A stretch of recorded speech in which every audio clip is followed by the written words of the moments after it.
Prime Day is over. Order you a seatbelt. You're gonna need it next week. I'm here to remind people that in the original Constitution, whites aren't mentioned not one time. I'll be reading that on next week as well. The original one. Also, it's not mentioned is niggas, blacks. What is mentioned is Indians and Indians non-tax, which was another class of us.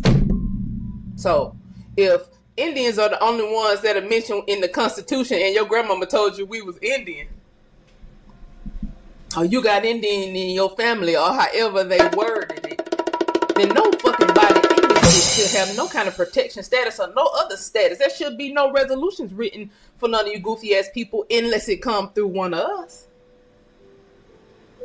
I know y'all like to get little nigga faces to stand at the mic as a spokesperson when you have your little laws passed in Congress or your little resolutions written on the state level. You like to have little nigga faces in the way. That shit don't count.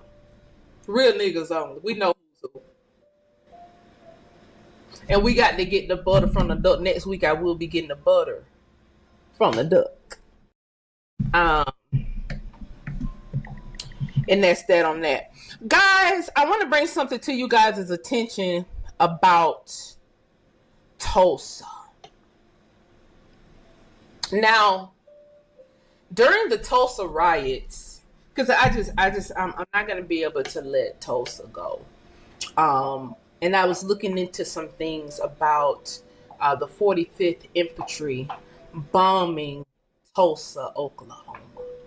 When I looked into who was the governor of Oklahoma during that era, he and the governor that preceded him was able to weaponize the 45th Infantry at their beck and call.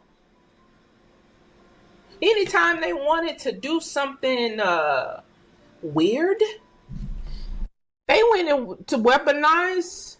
They used the 45th as dogs. They would sick the dogs on the 45th. I mean, they would sick the 45th on anybody who they wanted to sick it on. The governor who came after James B.A. Robertson, he was the one that was in the governor of Oklahoma when Tulsa was bombed. The governor who came after him, they was all getting impeached. The black people was fighting in Oklahoma to get these boys up out of there because of what happened in Tulsa. They were trying to get the white boys up out of there. And the 45th was sick on a whole nother group of black people who was trying to get the governor impeached. Now, if we go back to just the Tulsa riots, the Tulsa massacre, the 45th Infantry dropped bombs down on American citizens. The 45th Infantry was white guys who had already taken over the National Guard in Oklahoma.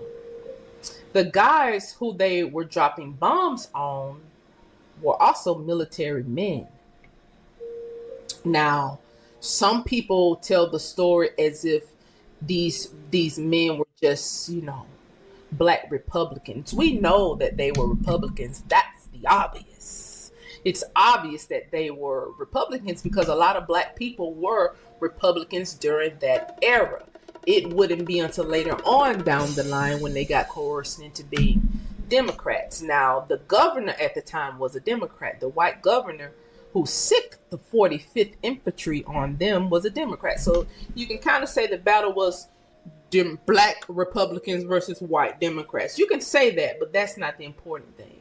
The important thing was the guys who were on the ground, the black men who organized to protect the community, were also soldiers.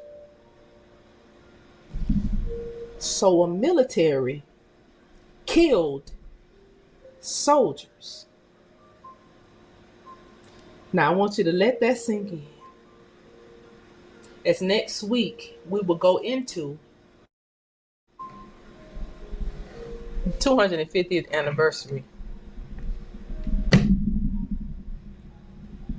We'll be breaking down a lot of military records because that's the best way to break down history.